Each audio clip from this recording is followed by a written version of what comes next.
Good. Yay. Okay. Good night, Daryl. Daryl's bedtime. Anyway, we have questions. Good ones. And we always have good answers. So it's always a win-win. You ready for me? Yes. Okie dokie. All right. It's good to see you. You too, Caroline.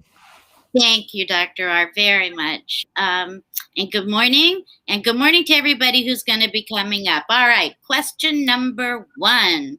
One issue that we don't address a lot. However, this is my story for sure, but it's not my question. It is one issue never addressed is a woman who has had a full and total hysterectomy and what it is they go through afterwards. It was the worst thing I ever did. Not me, Karen. Well, it was for me too, but for this woman, the worst thing I ever went through. Now I go through the side effects of it, and one side effect is memory loss. That is the worst, besides all the body aches and pains that I'm having. Yes. The difference between a, quote, natural menopause and a total hysterectomy in which the ovaries are removed is how abrupt the loss is.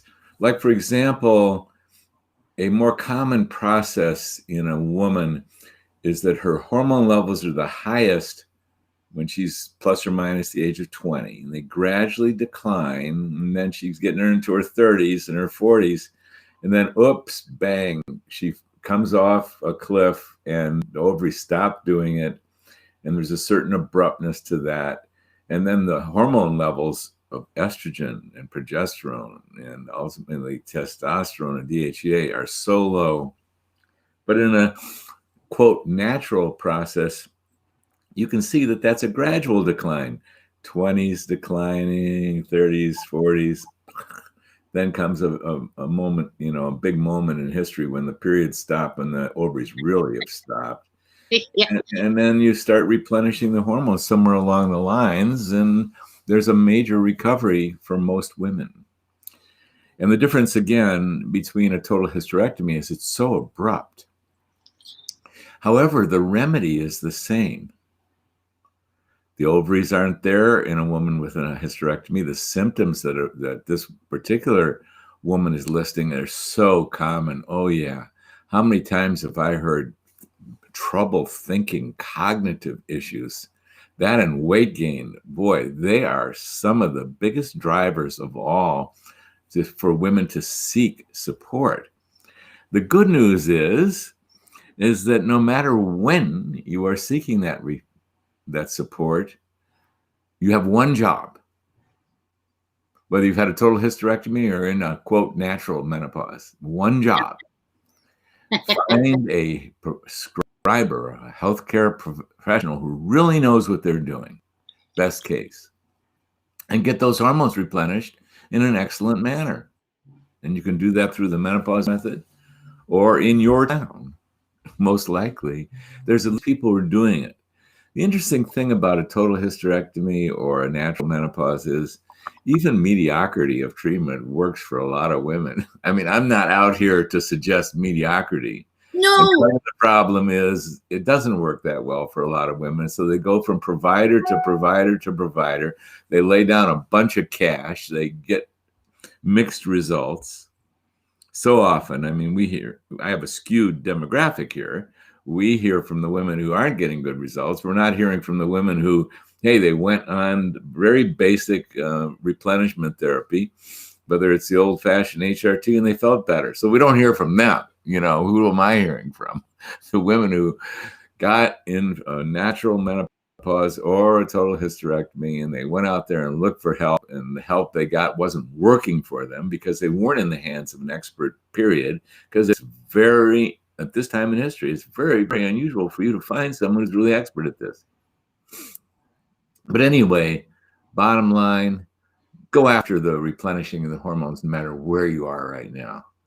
And welcome, because so many women, no matter when they started getting treatment, once they started getting the treatment, They started to get their minds back. They started to get their weight stabilized, sleeping improved, libido, energy, joint pain, aches and pains. They just started disappearing. Magical. Magical. No, it is. I mean, I am that woman. And I did have a radical hysterectomy. I walked in the hospital, and I walked out. I have no idea who. And that wasn't too fun, But I will say, number one, what I'm hearing is it was not fun. It was horrible. And you became a different person before and after. I thought I was psychotic. I'm really not kidding. And many women do. And the great news is if you get the good treatment, or even, hate to say it, you get mediocre treatment. Any treatment, yeah. Any treatment, you get those hormones replenished. But that's the bottom line. Get it done, and then you can get yourself back. My favorite thing to hear from women is, "Oh my God, I'm myself again." So that can happen to you. So no matter how achy and painy and thinky and challenged you are, get these two. Your job is to find someone you really like and trust who's good at this, who's expert at this, who's putting out the claim that I treat women in menopause with bioidentical hormones or with hormones. Thank God, this woman who I do not know did find us and did ask this question, and she thought you were psychotic too. We all think we're psychotic, and many people did think we were psychotic as well. So it's not funny, but if I don't laugh, I'm going to cry. A lot of us really, and your famous story is that woman that came to you and said, "Don't think you know me because I am going crazy." And she meant it. And it's not a disease. It all it does is reveal to us something we could theorize, that hormones are so powerful. They're the most powerful biochemicals in our body. And they're messenger molecules, right? Not going there.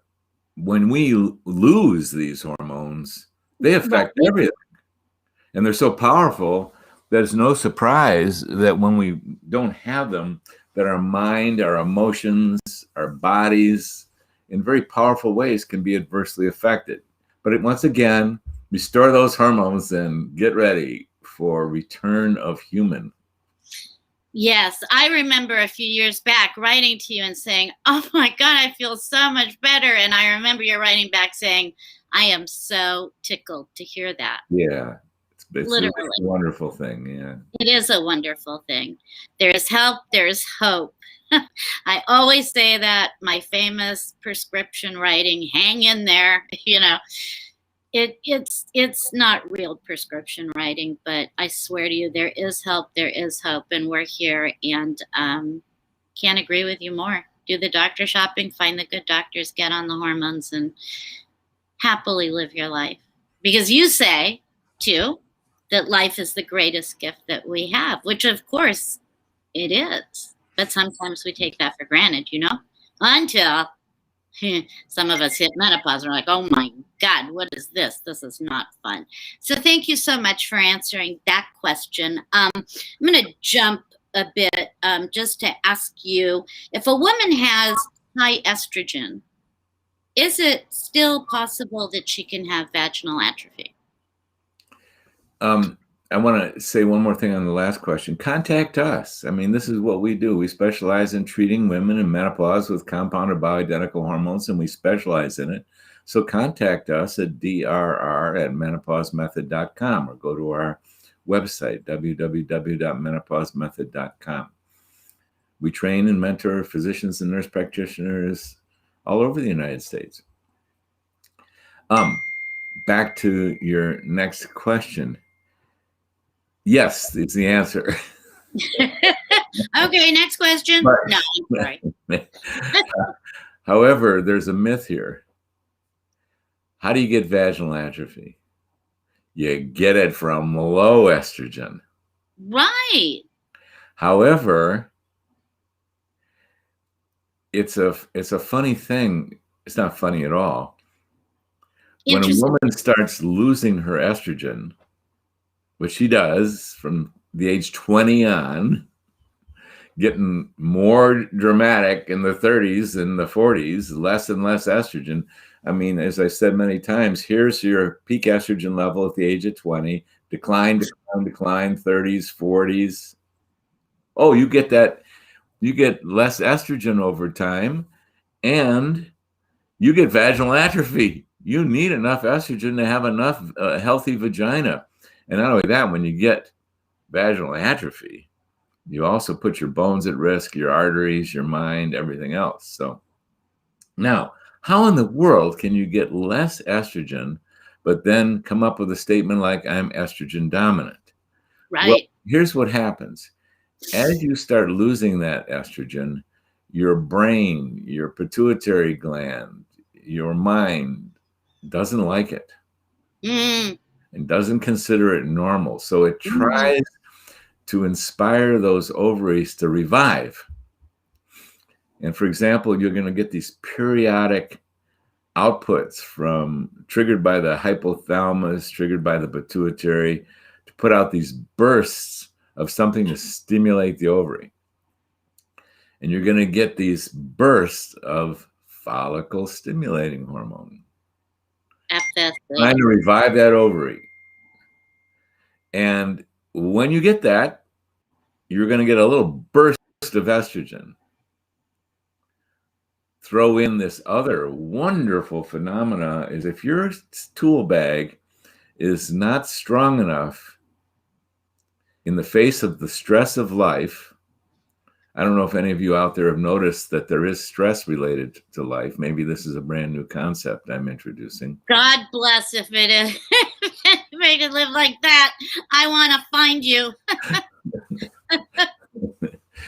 Yeah, here's the news flash. Human life has some stress related to it. How about that? I don't believe you. I don't. You don't? Nah. You don't? Yeah. Okay, well, I'm going to try and convince you, Carolyn Shapiro, that human life has some stress related to it. Oh, and how? Okay, so if there is stress, the real issue is not the stress that's in human life. There's purpose to that. That's part of life. That's a whole subject we could go down to. But what really comes down to is how successful, how many tools of using your emotions and your mind do you have to not go so far as to take that stress as if you were being attacked by a saber-toothed tiger and triggering the full-blown biology of a saber-toothed tiger, called the biological stress response. Because if you keep doing that, you're going to try and bring in every chemical you've got in your body to respond to the saber-toothed tiger. And you're going to bring in adrenaline galore, because that's great for stress. And you're going to bring in cortisol galore, because that's great for stress for a lot of reasons. And oh, lo and behold, you're going to recruit every energizing hormone you have, including estrogen.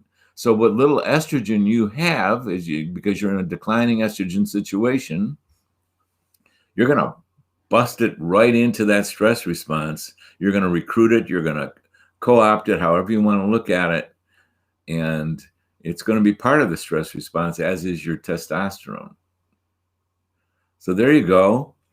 You're getting this burst of estrogen because your original statement was, but I have estrogen dominance. Well, I don't know how you're measuring that. I'm going to say maybe you're getting breast tenderness or fibrocystic breast disease, or maybe you're getting PMS out of the blue that you haven't had for 20 years when you say estrogen dominance, questioner. But these are bursts. So in the midst of a declining estrogen situation, period, you're getting these bursts of estrogen that can give you estrogen stimulatory effects like breast tenderness or uterine cramps or bleeding or something. And that's how it works. In general, you get declining estrogens, but you get these bursts of estrogen, makes you think you got estrogen dominance. And then where's your progesterone to balance the estrogen? Oops. Right. Gone. Disappearing or gone. So you also are coupled with not having sufficient progesterone, which under ordinary circumstances does a beautiful job of balancing the stimulatory effects of estrogen. Oops, it declines faster and earlier in a lot of women than estrogen itself declines. So because Carolyn has encouraged us to offer a free PDF copy of the book on ins and outs of menopause, download our book because I explain this phenomena. Now, even though I'm explaining this phenomena, the most important thing you know is here comes the job. The job of a perimenopausal woman is connect with someone who knows what to do about this and can prescribe and get thee on hormones ASAP. So don't want to overcomplicate this, and you don't have to go to medical school, and you don't have to read our book. You have one job. Find a healthcare licensed provider who can write prescriptions, including for testosterone. That's a special thing. And find them. And if you have to go shopping or you have to go to another until you find the right one, this is a lifetime thing. It's worth it. So what? We all have to go shopping. Yes. For whatever it is we want. Now, maybe you'll be such an amazing creator that right out of the gate, you're going to connect with a physician or a nurse practitioner or a physician's assistant or prescribing compounding pharmacist that's really good and really knows what they're doing, and bam, you're home free. You might be able to do that first crack. There's some people. Or maybe you have to go shopping and go one to another. But once you land, you'll have 10, 20, 30, 40 years of having the right person doing the right thing with you. And you're going to go in a process. You're going to figure it out. And there you go. Right. That's your job. That's what I want to say. It doesn't matter with all this stuff. What does it come down to? It's always the same thing. You got to go shopping and find someone you really like and trust. And that's your job. Absolutely. And you say often, and I respect it totally, that your life will matter to you when you are 60, 70, 80, 90, 105, just as much to you then as it does to you right in this moment. Right? So get the job done early. Get as early as you can, or whenever you figure this out. Your job. Go find someone who knows what they're doing. Exactly. And yes, and many of the women are always, our group is warm, it's loving, it's kind, there's no shame, there's no blame, just write, ask the questions, help, hope, this is menopause land. I mean, this is what we do, right? And it's not peculiar to women either. Men have got this going on. I know. What am I doing? I'm treating myself with testosterone plus a few other things. And I'm dying to know. Because, men are losing their hormones. Mm-hmm. And the consequences are just as severe for men. So, and it ain't just loss of erection. It's Viagra exploded out the revealed that there was millions of men that were having trouble.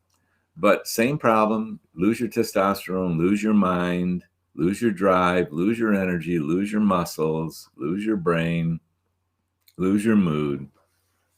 So I just don't want to make it peculiar to women. I just want to suggest I have someone just came up, she said, help my husband. I get that. I do. Oh, thank you. Okay, so I'm asking these anyway. So my next question is, I do not understand why a waste where'd you go? I'm here. Okay. I do not understand why a waste product, as in urine, would be a top choice in regards to testing. I can understand in terms of seeing how the body is metabolizing hormones, but not at what she feels are active levels. Well, I think there's some deep thinking that this questionnaire is doing. Oh, yeah. And this pertains to every single laboratory test that exists. How do you sample a human being and figure out what's going on? Well, there's many ways to do it, and none of them are perfect. For example, in the old days, one of the best revealers of what's actually going on internally in a woman or a man is take a thorough medical history and do a physical. And a physician can learn a lot. And then along comes over time this notion of, I wonder if we can learn something beyond the medical history, the story of the patient, and beyond the physical exam. And so throughout history, these various tests came and went and came. And one of them is, why don't we test the urine? So for example, I don't know how many hundreds of thousands of years ago, someone discovered that some of the people got sick. If you tasted their urine, it tasted sweet. In other words, they were sampling the urine to discover that someone had diabetes mellitus. Pretty rough stuff. And how did they test that person? They noticed that the urine was a lot of extra urine, plus it tasted sweet. So I'm giving you an example of, you want to learn something to help a patient? There's more than you can do than just sample, just learn from them what their story is like and what their exam is like. Well, someone along the line figured out that we could also learn from blood tests. Sampling the urine and sampling the blood is not new stuff. In fact, sampling the blood, oh my God, it's become so sophisticated. There's hundreds and hundreds of blood tests that are very helpful to me as a physician. How about with hormones? Well, blood tests are fairly useful in young women, for example, if they're regularly cycling. Well, how many young women who are regularly cycling are going to show up to doctor's office? It's the ones that get irregular that they're the ones who are showing up, and you run into testing problems. Well, let me talk about, how do we figure out what hormone levels are going on in a woman? Maybe we can stick a needle into the nucleus of the cell and intercept what's happening as estrogen, for example, interacts with the receptor site that's in the nucleus of the cell. Pretty precise. I love needles. Yeah. I love needles. I've played with them for years as a doctor. I love taking blood still. It's like a big sport. However, you can't make it into the nucleus of the cell. Okay, we can make it into the blood. Well, not too valuable, because hormone levels are evanescent. They mean they come and go really quickly. And you better get your timing right according to the cycle if it's a young woman. And it gets really troublesome when you're treating a woman with hormones. Even the North American Menopause Society and the American College of Gynecologists say, don't test a woman that you're treating. It doesn't work. It doesn't work to do blood tests. It doesn't work to do saliva tests. Well, they're right. Doesn't work. Like, for example, a woman who is applying hormones twice a day. When do you draw her blood? 12 hours after she took her nighttime dose, so you get a fasting? Oops. An hour after she put on her morning dose? 2 hours? We don't know. It varies women to women. You run into a subject called pharmacokinetics. Let me jump to what does work. Testing urine hormone levels. And it turns out that this has only been known for 1,000 years or more. The Chinese aristocracy figured it out. And they had the young women go into an outhouse or whatever and pee and collect their urine, young menstruating women. And they did the same thing for young men. They went into a different outhouse and they collected the pee of a lot of young men. And what did the aristocracy figured out? That if they dried out that urine and had this powdery remains and bunched up that powder into a pill-like thing, if the aristocracy If you were a woman, you took the dried women's pee. And if you were a young man, young aristocratic Chinese member of the emperor's family, and you took the young man's dried pee, you stayed youthful. What did they figure out? That in that urine, there were active hormones. That's why they benefited. And not only that, the American pharmaceutical industry figured that out. Same thing in the 40s or so, 1940s. They figured out if they collected the urine, of horses, of pregnant horses, pregnant mares, and they fed that to women, they dried it out and put it in pills, that the women in menopause benefited from that. So, yes, you don't understand why you could collect the urine and not get anything other than metabolites. What you don't understand is there is active hormones in there as well, as any doctor who's doing a 24-hour urine hormone test would say. We see the results. We see when we collect the urine of a woman we're treating with hormones, or if we collect the urine of a woman who's young and menstruating, we collect the urine at the right time, we see metabolites. Yes, you're right about that. But we also see active estrogens in there. And that's why it works. And yeah, is it a perfect reflection? Like, could we get a tissue sample? We could do a biopsy once a month, and maybe we would find it in the tissues. No, but think it through. When you think it through, is there anything we can sample that's going to give us a decent reflection of what's actually going on in a woman's body? And after 25 years of doing 24-hour urine hormone testing on women, ooh, you betcha. You collect that urine, and I get a wonderful correlation between what the woman is telling me, so I'm back to the symptoms, what a woman's telling me about symptoms she has, plus symptom relief, and what shows up on a 24-hour urine hormone test. It's fabulous. Works perfectly. Right. So the next step I could demonstrate to you, but I'm not going to do that, is if we look at a 24-hour urine hormone test result on a woman who is being treated with hormones in menopause, we see what we want to see.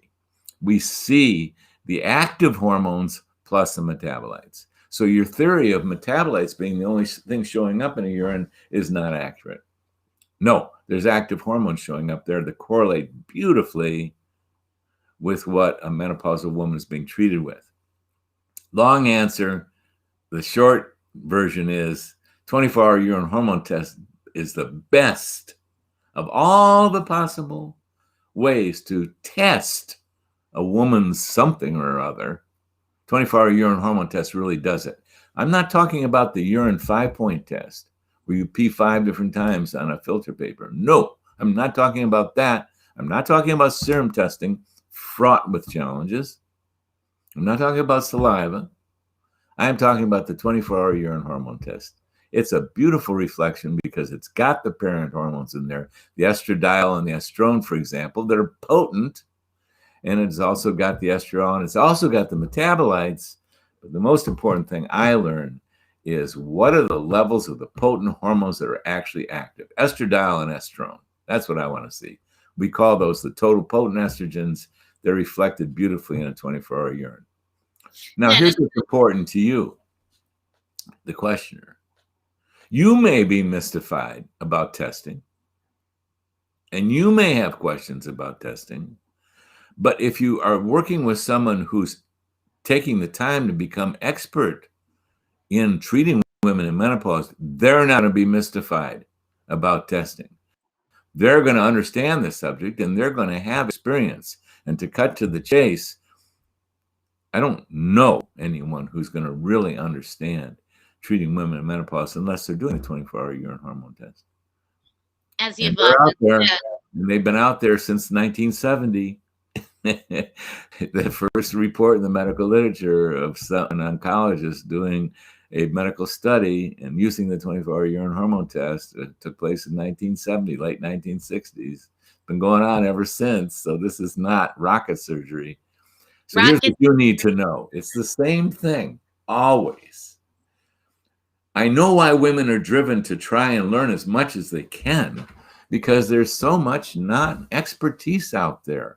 So you sort of get desperate.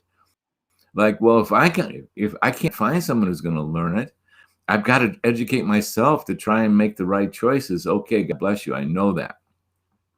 However, your job becomes the same. Put your time and attention on learning enough so you can discern who's the right expert when you run across them. And here's some questions for you to screen when you're making your calls to medical offices to see if they might be the right people. Here's a question you can ask them. Does your office, does your physician or nurse practitioner, do they prescribe compounded bioidentical hormones? That's question number one. If they're not doing that, they still could be doing some decent work, but that's not what you want. You want the compounded bioidentical hormones, absolutely, for a lot of reasons, just to cut to the chase. So here you are, a woman, you're going out shopping, you're able to talk to the office manager or someone in the office, and you're asking them questions to screen whether this might be worth an appointment. So one of the questions you're asking is, does your provider, because you're not going to be able to talk to the doctor or the nurse practitioner, very unlikely, does your provider treat women in menopause? Period. They like to do that? Do they do that? Here's question number 2. Does your provider prescribe compounded bioidentical hormones? Here's question number 3. Does your provider do 24-hour urine hormone testing? Hoo-hoo-hoo! That's going to screen out a lot of folks. But as far as one can learn, questioning, those are some powerful questions. And, I think I would add the third question rather than, I would say, does your provider prescribe testosterone? Ooh, yeah. That's an important one, too. If they're not prescribing testosterone to women, there's so much that they don't know. And if they are prescribing testosterone for women, there's a lot that they know. So those are your questions. Number 1, does your provider, and I'm referring to a physician or nurse practitioner or PA or prescribing pharmacist, does your provider treat women in menopause? And number 2, do they prescribe compounded bioidentical hormones? And number 3, do they include in that prescription treating with testosterone? And question number 4 is, what kind of testing do they do? And you're looking for 24-hour urine hormone test. And you want to get more refined, ask, do they treat with biased or pure estradiol? You want them to be treating with biased. Now, those are questions that will really help you zero in, because in my non-humble opinion,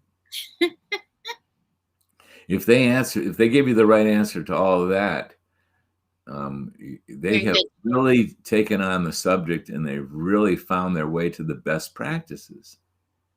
That's your job. Go shopping.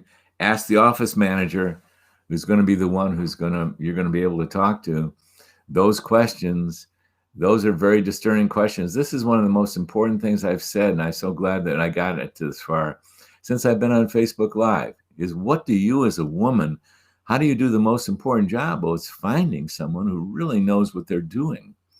Or cut to the chase.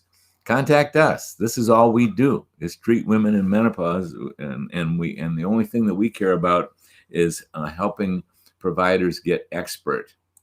We're not doing anything else. And treating women in menopause, that's what we're doing. And so absolutely, 100%.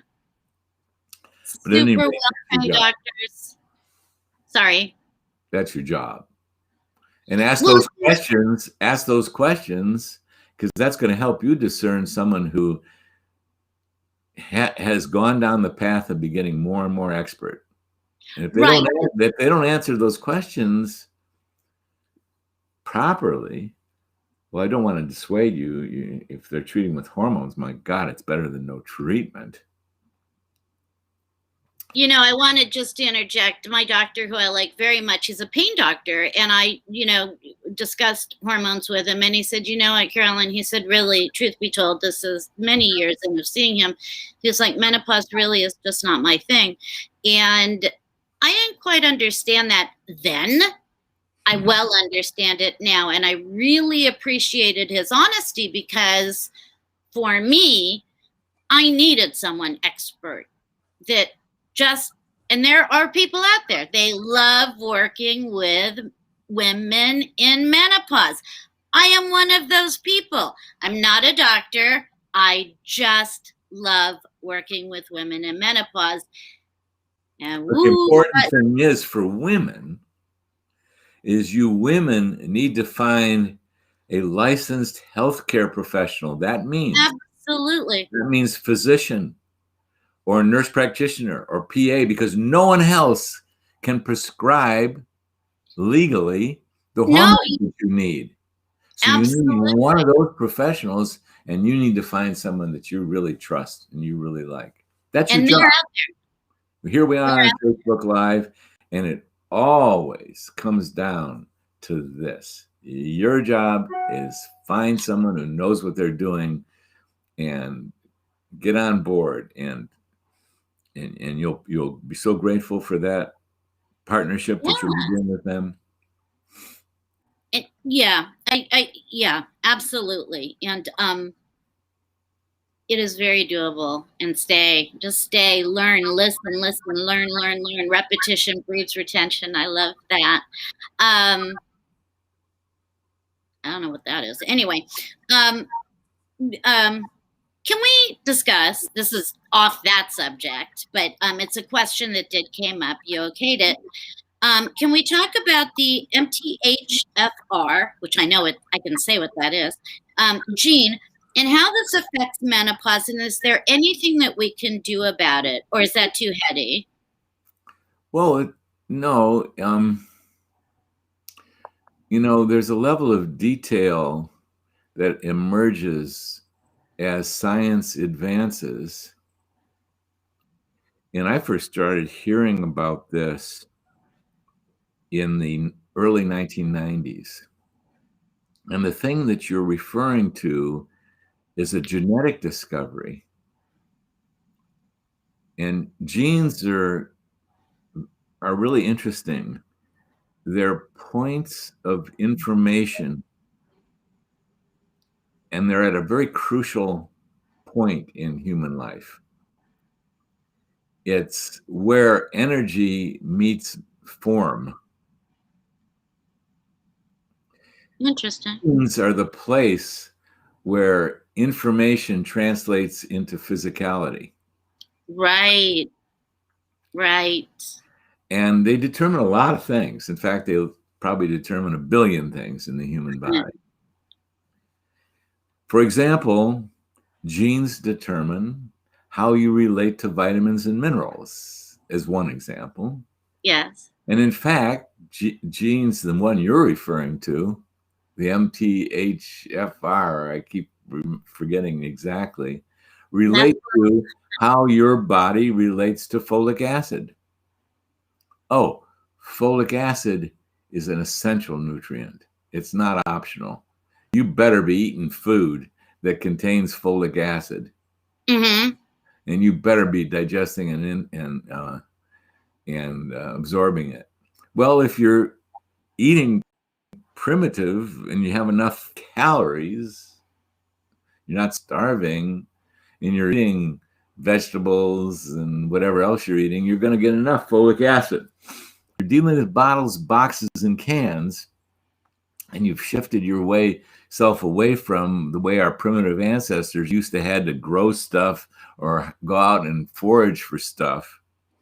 If you're one of our primitive ancestors who's getting up in the morning and after daily functions, I don't want to get too detailed there, they're wandering out into the savannah and pulling up roots and leaves and barks and vegetables and greens and stuff, you're getting enough folic acid if you're getting enough calories.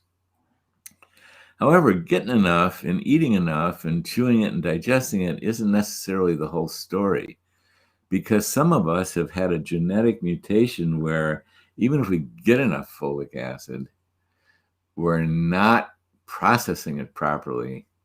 And it turns out we have needs for a much greater amount of folic acid. And this has been understood for a long time. And I first heard it popularized by Dr. Alan Gaby when the medical world discovered that there was a biological and embryological problem that could occur in human beings, where in the growth of the fetus, the nervous system didn't develop properly.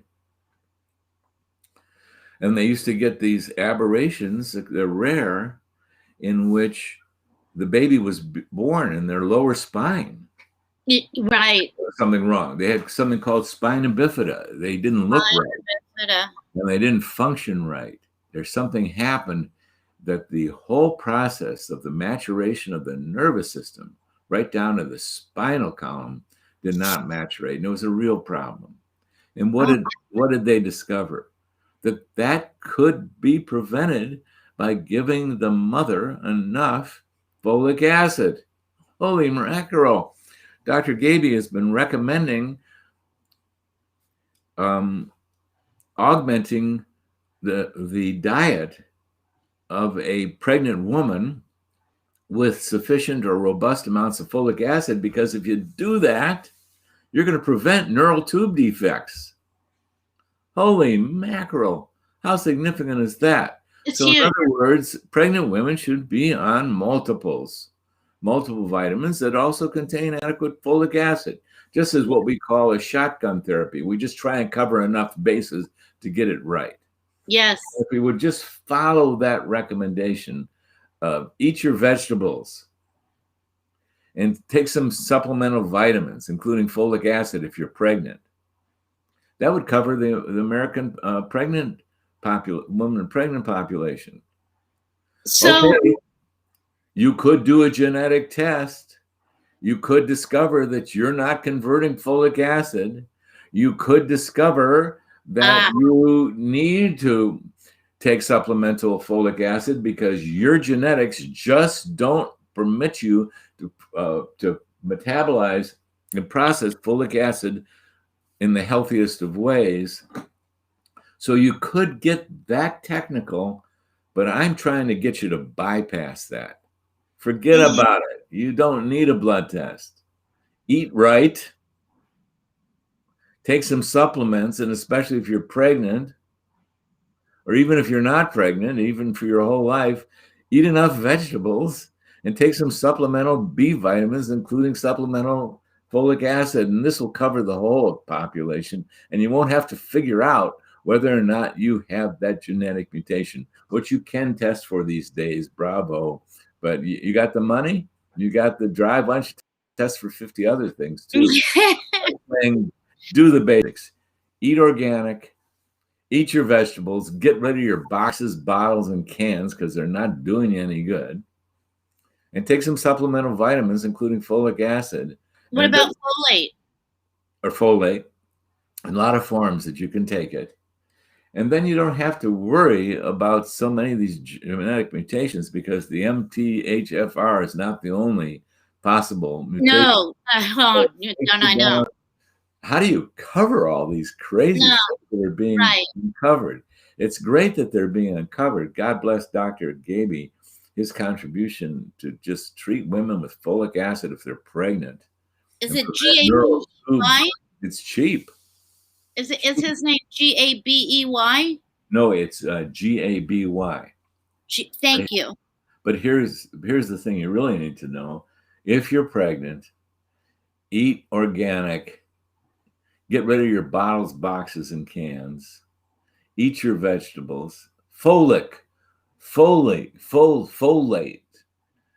That's referring to green leafy vegetables. That's where this stuff is most abundant. Eat your vegetables and take some supplemental vitamins and minerals. And do it whether you're pregnant or not. But especially if you're pregnant. Well, I'm definitely not pregnant at 63. I promise you that. Okay. And some women are not, and they feel that they have this MTHFR gene or the COMT-SNP or whatever it is, and it really freaks them out. But again, like you say, here's what you should be freaked out about. Get freaked out. All of you, I highly recommend getting freaked out. Just kidding. But here's the opposite of getting freaked out. Do the right thing.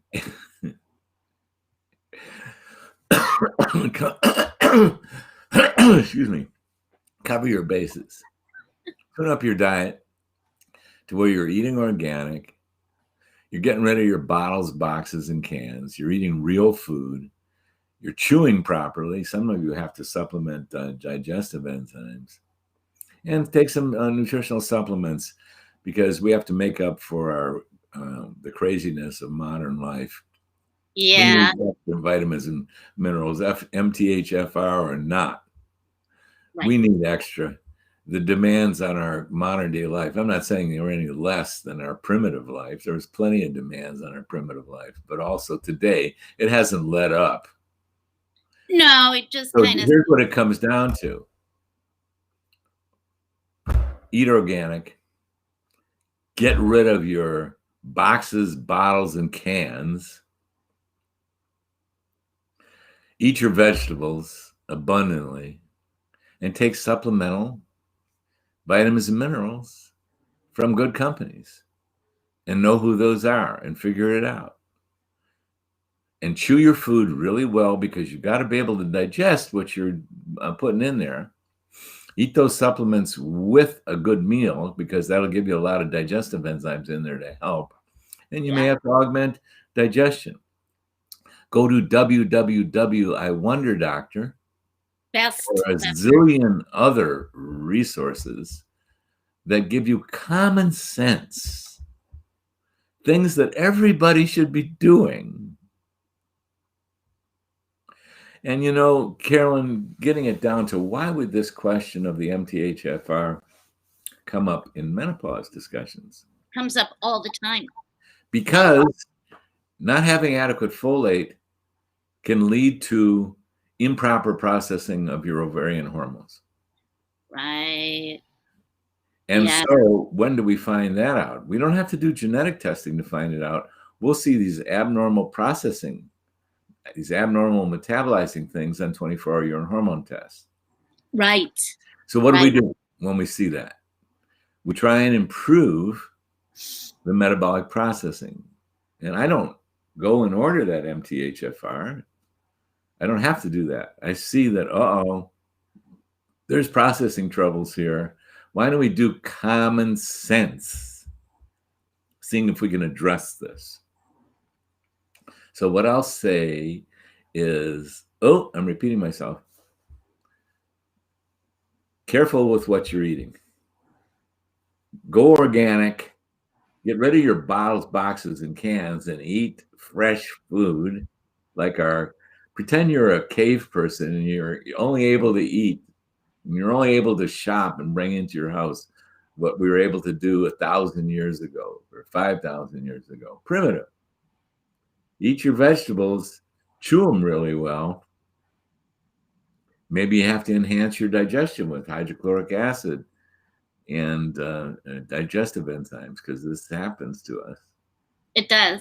And go do that and take some supplemental vitamins and minerals because the demands for these supplemental vitamins and minerals are higher as they've always been, maybe worse because there's so much other stuff we're dealing with, including toxicity, etc. And if you need help for your liver to help improve your metabolism, well, there's a lot of folks who understand how to help the liver. And I don't begin by suggesting liver supplements and herbs. That's not what I begin. I begin with How do you be kind to the liver? How do you reduce your poison intake? So that's what it comes down to. I know my dad used to say that all the time. Like they'd offer him this. He was like, why do I want to put poison in my body? Like, no, thank you. So we're getting into some complex subjects, but they're so common sense. Well, anyway, that's my simple answer about genetic mutations, including the problem with processing and getting enough folic acid. And it really matters. And what really matters is you get enough folic acid, especially if you don't process folic acid well enough. You just supplement it and you get enough. And that's the simple cure for it. Well, thank you very much for that. And ignore my being freaked out statement, because nobody wants to be freaked out, right? Yeah. Right. Okay, geez Louise, we got through all of those. When should we all get the 24-hour urinalysis? Do we do it month 1, month 2, month 3? Here's my favorite time to test a woman. And I'm going to give you some guidelines about testing women's hormone levels. Okay. Here's guideline number 1. Don't test. Forget about it. Don't test. Okay. Don't test. That's my first guideline. All right. And then second guideline, test every single woman in menopause that you're treating with hormones.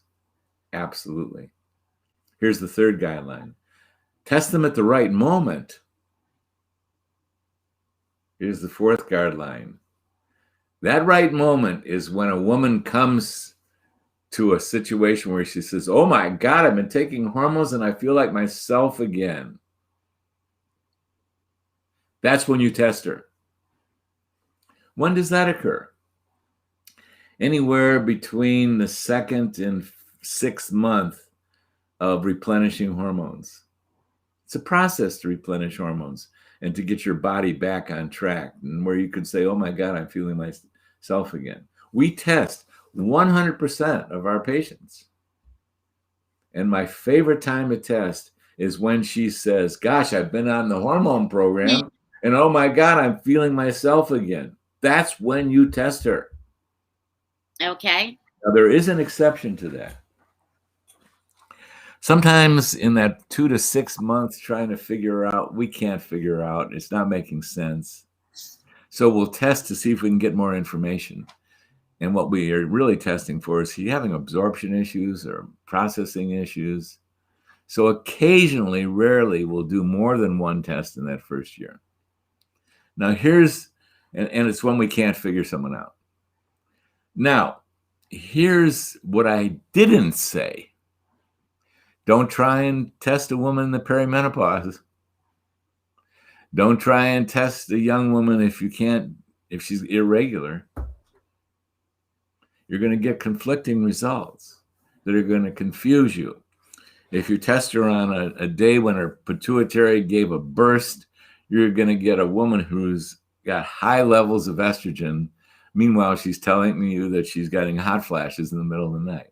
But you caught her on the wrong day. You caught her on one of those, let's revive the ovary with some stimulation of FSH. So the North American Menopause and the American College of Gynecology say in white papers, and they've said it for years, don't test. There's reasons. And I'm giving you the reasons. If she's young and irregular, you're just not going to catch her at the right time to learn anything. It's too unreliable. If you're treating her, it's not going to help. It's only going to help if you're going to do the 24-hour urine hormone test. But you want to test her at the right time. Why waste her money and her time? Why we test is this. If a woman says to me, oh my God, I'm feeling like myself. Well, again, in the menopause method, we test 100% of the women at that moment. And here's what we learned. Oh yeah, no. This was such a shock to me, but I did this study. That when a woman says, I feel so much better, thank you so much, I'm cool, I got it. I say, what I learn is if we test them then, 25% of those women are going to be on estrogen doses too robust that put them at risk for breast glandular cell proliferation. They went too high, even though they're saying I feel fine. 50% of them are going to be on dosages of estrogen insufficient to protect their vagina or bones. And if you're not protecting your vagina and bones, let's think about how you're protecting your mind, your arteries, your libido, etc. 50% of them are not on sufficient doses. So when a woman says to me, wow, we did it. By symptom alleviation, I figured out what my optimal dose is. Then we test them. And then we learn that 25% of them were right. They're in the green zone of optimal dosages. They did it, but 25% of them are on too much and 50% of them on too little. And what does it take? A little tweak. That's all. It just takes a tweak. It just takes a tweak so much that if they were a little off when they said I felt better, and we did the tweak by reducing too much or increasing too little, we don't have to retest them to see if they're in the green zone. We wait a year because we know that tweak is going to take her into, it's going to cover her. So right. That's the right way to test.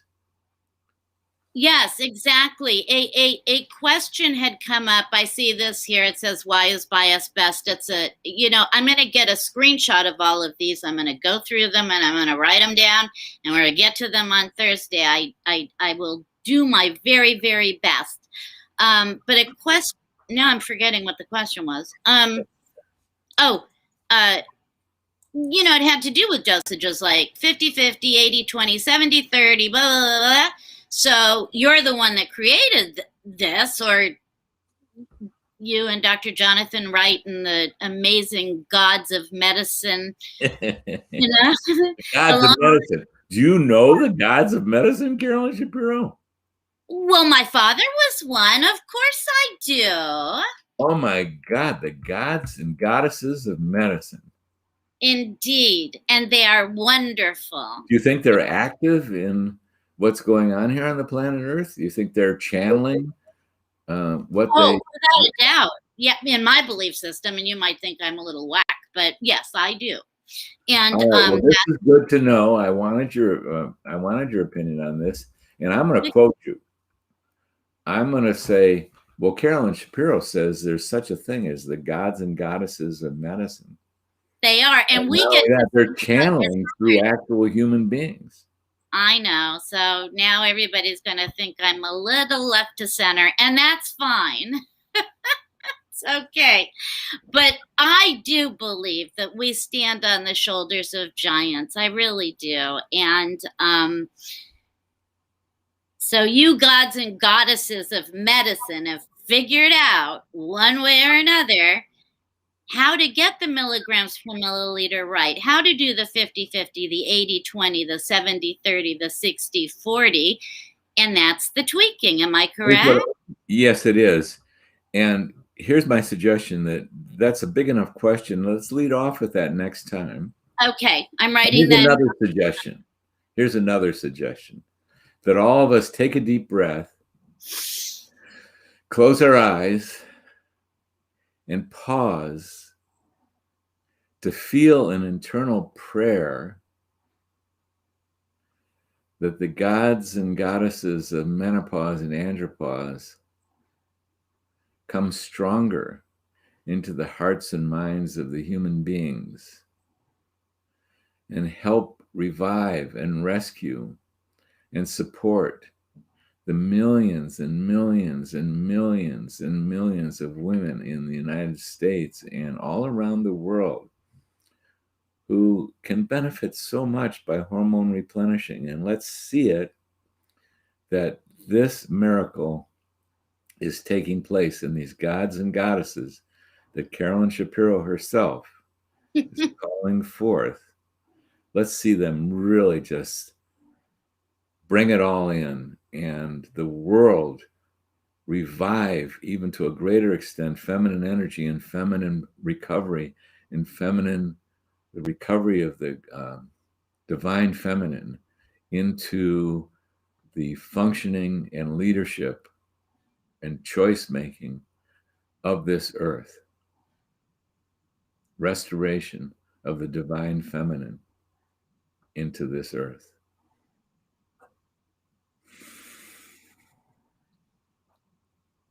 Open our eyes. And what do you know? Our time has elapsed once again. So, Carolyn Shapiro, what fun. And thank you so much, as always. And it's more a big thank you, Dr. Rosensweet, for your kind time and your amazing answers and all the work that you've done to help all of us, and your fabulous sense of humor.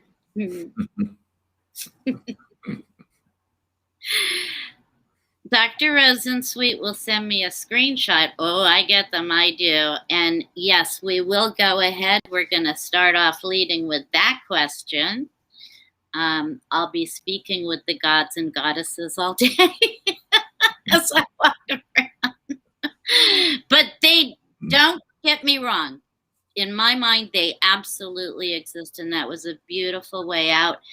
Dr. R, I wish you a fabulous day. Men and women who have come up, thank you so much. You mean so much to both of us. This is for all of you.